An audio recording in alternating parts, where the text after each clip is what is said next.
Hello दोस्तों, हमारे YouTube channel में आप सभी लोगों का स्वागत है। प्रणाम। मैं हूं मंजू सिंह, यह है परमीरा देवी, है शोभा देवी। हम लोग शादी का गीत गा रहे हैं मंडप का। आप लोग सुनिए कैसा लग रहा है। अच्छा लगेगा तो लाइक और सब्सक्राइब भी करिएगा। ऊपर बैठा बेटा के पापा, नीचे बैठा बेटी के पापा।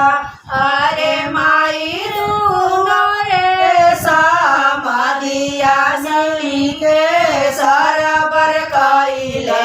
बेटा के पापा जीती गइला, बेटी के पापा हारी गइला।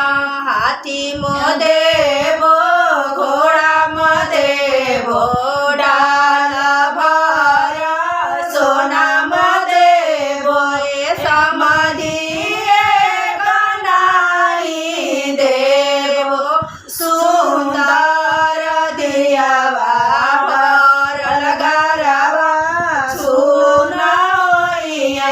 हाथी ना लेबो घोड़ा ना लेबो, डाल भर सोना ना लेबो। ए समाधि हम लेबो, सुंदर दुलार दियावा छूछ घरवा भरी जाइए, छूछ घरवा भरी जाइए। पर बैठा बेटा के भैया, नीचे बैठा बेटी के भैया। अरे हो